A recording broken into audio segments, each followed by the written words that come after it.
for those of you I don't know, I'm Danielle, and I'm the Chief Marketing Officer at Plusgrade. So we partner with over 200 companies in the airline, hospitality, cruise, and rail space. And we build and deliver ancillary revenue products that enhance the customer experience. So our main products are our upgrade product, so seating and cruise cabins, as well as in the loyalty space, loyalty currency retailing. So the retailing of points and miles to individual loyalty program members.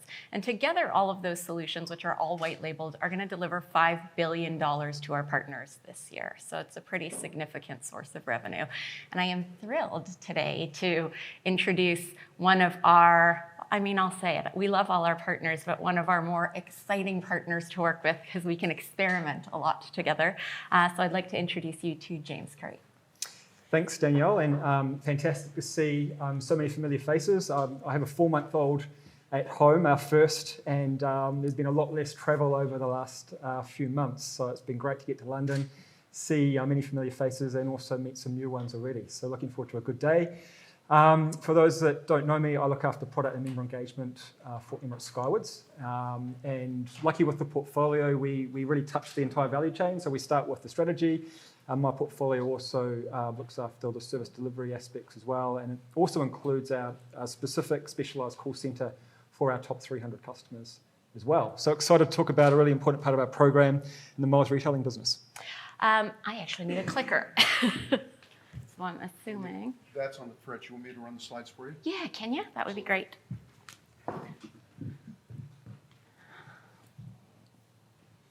Next one.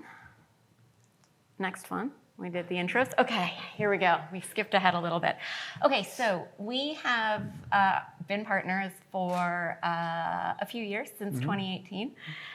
When we started, we had 5 products together. Now we've got 8 products together. Our first year of growth was really impressive. You were running your own Buy Miles program, and we managed to, in our first year together, 3x the revenue from that. So just wanted to talk to you about, you were running this internally yourselves. Why did you make the decision to partner with someone else in order to be able to run the Buy Miles part of your program? Yeah, I think it's probably generous to even call it a program. At that point, it was very much lying dormant. I think at some stage, in the initial years of Skywards, going back about 20 years, someone thought, hey, it'd be a good idea to enable people to buy miles. But it was not really a particularly well-utilised part of the program. We were charging 4 cents per mile. So anyone that was buying miles, they were a little bit crazy. But again, people do, like Mark said earlier, people do pay a lot for a free seat. But we saw a great opportunity to optimise that part of the product. We thought that we could drive more volume. My thinking at that time was very much geared to volume. And from it, we just got so many customer insights. And what we've really started to do, and we've evolved to really making this part of our whole lifecycle engagement strategy. And we actually lead the way in terms of customer segmentation in Emirates now through the partnership with Points. So we couldn't have done it alone. It would have been a huge undertaking from a systems and IT standpoint. And those of you in airlines know the challenge when you've got 70 departments all fighting for limited IT resource. I think if we tried to do it in-house, we might have still been trying to deliver it now. So we're able to actually turn around. We had great speed to market, and we were able to get results really quickly. And we were able to actually start positioning the Skywards Mile really as a digital currency of Emirates.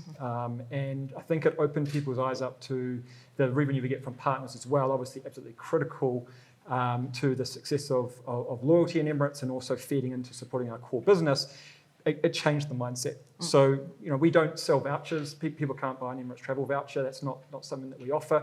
So what we do internally is we position the purchase of miles really as that opportunity to accelerate towards a reward, and particularly for aspects which can't be purchased with cash, like a miles upgrade, unless it's a specific tactical offer. So been hugely valuable for us. You can see some of the growth numbers there. We went 3x after the first year. Since that time, we have in fact doubled the revenue as well. So to the extent of the partnership, we've actually gone 6x since we started. So it's a really good story. That's including the pandemic, and we're continuing to grow and develop that. So this is really interesting. It helps us again determine the right type of proposition. It maximizes the yield that we get from the members and also enables us to solidify that message that we're being extremely thoughtful around segmentation and we're avoiding opportunities or risk of opportunity where someone might create dilution or even displacement. Rick. And I think just one of the nuggets that we saw is it's not just that buy miles that actually spurs on that activity. There's a couple of products that we work on together, our gift product and our transfer product. And what we've been able to see is for the recipients, so not just the purchasers, the recipients actually have a step change in their engagement with the program as well. Yeah, exactly. So I think it's about 23%. Of the engagement is through transfer and gift. So the flight activity is really interesting. It's quite similar if someone is a transferee or a giftee. This downstream engagement from the reward is quite similar to what we would see in general from people who are redeeming and then engaging back with the program. And then the redemption activity makes sense as well because people have this buying power, they have the miles in their account. What's kind of interesting about this, and I use this example to help tell the story of the power of engaging non-active members in the program. So we drive about $300 million for every 1% of our non-active members that we can re-engage, every incremental 1%. So this is quite a good story around the power of gifting to support that. And it's actually really interesting. It's a great gift for the person who has everything. And in Dubai, there's a lot of weddings and things that I need to buy a gift for. I've actually used this product a lot myself. And certainly if it helps someone reach their upgrade faster, it's always very well appreciated. So we probably will look to market this a bit more. But we, as I mentioned earlier, we don't have a voucher concept or product within Emirates at large. This is the closest thing to it, and there's probably more opportunities to tap into this, I think. Rick, next one. Okay, we're switching gears again because we just want to make sure we cover everything off here.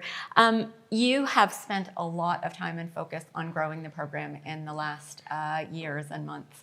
And so what we know is that this is giving us a really big opportunity to engage members earlier on in their life cycle. We know that they're way more profitable in the program the earlier we engage them. So do you want to talk us through kind of that member growth and then maybe subsequently the changes to your program and what that's all come together as? Yeah, this was a really interesting insight, and I wasn't aware of this actually until you shared this deck ahead of time. But I thought it was brilliant to understand that people who are engaging within 1 year of membership are much more likely to engage with the buy miles a second time. And I couldn't quite put my finger on why that was. It's almost as if people that are new to the program are more open to seeing how they can accelerate their balance. We have a lot of people who are gold and platinum members who've been in the program for 20 years. They might engage in buy miles once, but they're less likely to do that on subsequent occasions. So I think there's a metric here we need to learn a little bit more about. Yeah, it's very interesting to see. And again, it's helped us gear the communications to people who have recently joined to drive the maximum volume and then find the right way and the right time to deliver that to once again ensure that it's applied in a way that's in the best needs of the business. And then I did want to, we were talking about that program growth. I did want to kind of give you an opportunity to, was there anything that you did want to highlight in the program itself? For sure, yeah. Just talk a little bit about the program changes we had. So, yeah, very well documented. We had an increase in first and business class classic awards and also upgrades in January. One thing that we were certainly aware of was that there was a huge amount of buying power and a huge high willingness to pay. So we've been proven correct, there wasn't any impact in the volumes. But what we were interested to understand was the impact on the miles retailing. And what we've seen is a trend where the average transaction size has been between 25 and 35%, depending on this particular segment. So it's actually almost been commensurate with the changes. So I think it shows that right now there is still very, very high degree of buying power and an appetite. In time, you talk about airlines going into volume strategies, etc., and where the reward levels are at. I think for us it gives us an opportunity to maybe do more tactical offerings around rewards, which can also be supported by miles retailing in the future as well. But certainly the appetite around continuing to buy miles despite fare increases has certainly been there. And Rick again. So conscious of time, I just want to get us to, I think, our last topic before we open things up to the floor. And one of the things that we talk about a lot in our partnership is really our promotions, which is how we drive those sales, and the level of discounting in those promotions. And I think when we talked about earlier that push and pull between revenue management and loyalty. That's something that we work through together. What we do know is that when we acquire or when someone makes their first purchase on a promotion, it's way easier to get people to obviously transact on a promotion. But what we know is that they're way more valuable once they actually transact on a promotion. And so far from devaluing that currency, if we're really careful and personalized about it, it actually makes that currency more valuable. But there's that internal balance that you need to strike with revenue management. So do you want to talk a little bit about that? Yeah, absolutely. So we have a commercial value per mile, and everything we do is margin driven. And that really drives the discussion we have internally with revenue optimization. Some of our rewards, like upgrade rewards, come at a higher cost than other rewards such as the cash plus miles or our non-air partner rewards. So we find the right balance. And to be fair to our revenue optimization team, they have evolved in their understanding of our business, as also we've had to evolve in the understanding of their business. And key to any successful negotiation is understanding the perspective of the folks on the other side of the table. So we do have a kind of, I would say, a positive friction, which is ultimately good for the business, but we have to find the balance. But they understand the value of this, probably less so right now when we're in the midst of probably the strongest yield-driven strategy of Emirates Airlines since its inception. But 18 months, 2 years down the line, who knows what we'll be looking at. We'll have more capacity on the network.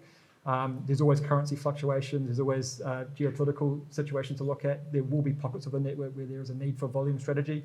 And we know that this is a really great lever that will be there to help us and to support the commercial business. I think the best thing since the pandemic and some of the things we're able to demonstrate was that our wider commercial business understand this as a digital currency and how it's a lever that can support their overarching goals. And that's what we want to do as loyalty. It's about the customer first and foremost, but it's also about supporting the business goals, which ultimately then support the customer too. Rick, next one. And so just finally, just to deep dive into there, I think one of the things that we, as we start to focus more and more on yield and move from that volume to yield is we did an examination of the first time that a member purchases currency, looked at the discount that they purchased that currency on, and then looked at their second purchase.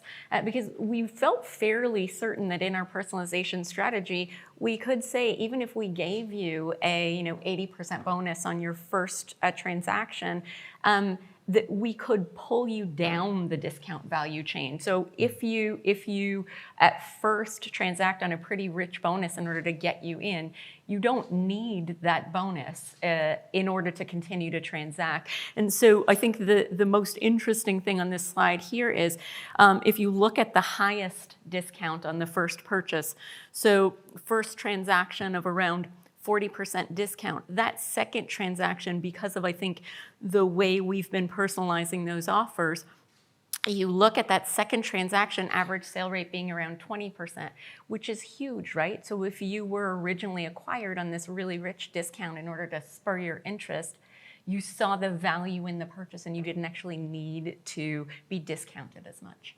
Yeah, and that's again been a very powerful message internally, which has been quite foreign to some of our other commercial colleagues that do tactical promotions and the like, where this is not really even thought of or even tested. So this has been another terrific insight and a really good story, because even though we're in this yield environment, I'm always prepared for meetings with senior management or things that might pop up where someone might print out an email and say, well, hey, look, the yield is 85 fils in business class right now. Our seat factors are over 80%.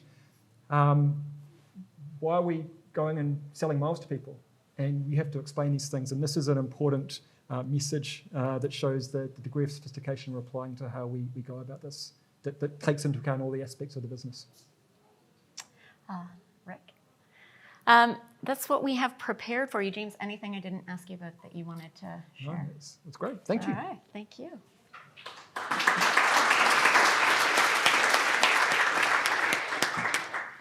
So, James, if it's up to you, you're going to be more generous with customers. If it's up to most of us, we want to be more generous with customers, but we have to balance it against the commercial goals. We opened today talking about Delta, just sort of set the scene. Yeah. But how do you, Emirates is a very, very large airline, very complicated operation, very unique operation, really, when we look at, traditional airline models around the world. How do you balance that, those competing interests when you have to have your meetings internally with the C-suite, for example, in terms of the pressures from the business versus your desires to maintain value for customers within the program? Yeah, look, we're a commercial department within Emirates with our own P&L, and that enables us to take a very margin-driven approach to everything. So we are effectively, when it comes to rewards, 90% of our rewards are our Emirates flight rewards, and about 50% are the classic rewards and the upgrades, which come at a higher cost, with the rest being cash plus miles, of course, which our business is more comfortable with because they're currency agnostic. They just report it as the commercial revenue. So we have to obviously manage our own bottom line. We were in a situation recently when we had fare increases where we'd seen the first and business class fares increase by between 25 and 30%. And it was quite interesting before the pandemic. It was something we were looking at coming over the horizon. Hey, we're going to have to look at this because these reward levels haven't changed for about 10 years. And we didn't want, I'm the least person, or I'm a person that's the lowest advocate for YQ, although sometimes it's unavoidable, but we didn't want to keep pushing up YQ. So we were looking at it. We couldn't do it during the pandemic. As we came out of the pandemic, we saw a huge amount of increase in buying power because people continued to earn miles all the way through. And we reached a stage where we knew that in order to sustain the economics of the program, we were buying these fares effectively internally. We need to do something with our reward levels. And that was really why we went about these increases. So we kind of support, I supported that. I was an advocate for it because we could see in terms of the bottom line that it wasn't going to be sustainable and we had to do it at some point in time. If we could do it again, we probably would have done it slightly earlier when less people had demand for travelling. And that was just one of those scenarios which came out of the pandemic because it was an unprecedented time. So we focus certainly on the customer. We focus on the customer impact. We try to tell a positive story to the customer. I think I alluded to just in the presentation as well, when I talk about changes to the program or perceived devaluations, for the customers that are truly engaged, so the people that are actually buying first and business class commercial tickets and who have co-brands. Interestingly, in our home market, 80% of our silver, gold, and platinum members also have a co-brand. So they're the absolute champions. So they're earning tons of miles on their everyday spend. They're also flying with us within sort of the top 5% of our origin destination packs. And our platinum members are the top 0.5%. So folks that are converting, particularly people based outside of our home market who are more likely to convert from our conversion partners, they feel a hit. But we also have to protect that proposition and support our highest value and most engaged customers as well. And I talked about that willingness to pay. It was evidenced through the miles retailing. People continue to engage and they have the access to these seats. What we've actually seen in terms of total rewards in the last full financial year up until the end of March, we saw rewards overall increase by 16%. The classic rewards, which was really interesting for me, we were tracking this very closely, but 30% overall increase. First and business class, 80% increase versus FY 19-20. And that was including half of the year where the fare levels were 20% higher. Upgrades have returned as well. It's a little bit aligned with the nature of our network. So we're at about 90% of our network size versus a pandemic. But people are still paying a 30% premium to upgrade to a business or first class seat. So the buying power is there. What we will look to do in the future, I think, once we look at volume strategies, is probably move towards more tactical offers and probably introduce for the first time discounted classic rewards, something we've actually never done. So there will be some levers to work with the pricing where we have it now. But it's a very long answer to your question, I realise that, but just to put a full stop on it, I would say that we do strive to find the balance between the business and the customer. For the most part, though, we are aligned with the business because we take this margin-driven approach. And we know what the airline margins are, we know what our margins are. Loyalty program margins are always higher, and that's the really important message we put forward. And I think just to wrap up there, I think it's time to get to morning tea, but I think that's what margin management on the P&L is important. And the healthier your P&L is from all of your other activities, whether it's currency retailing, whether it's your partner management, your partner billings, the more room you have to move in terms of weathering internal transfer pricing increases, but also the stronger argument you bring to the table with the C-suite when they say, we don't want to give out so many classic awards, for example. Then you can go, well, we can absorb some of that price increase without necessarily having to pass the entire points increase cost to the customer because you have those healthy margins. But if you're not starting from a position with a healthy P&L, then you're in trouble if you want to try to be able to limit those impacts. But it's interesting what you say about the cycle as well, and I think that that's a topic we can pick up again later on. I think after break, when we get into our engagement sessions, I think that'll be an important topic. Can we have a round of applause for Danielle and James, please?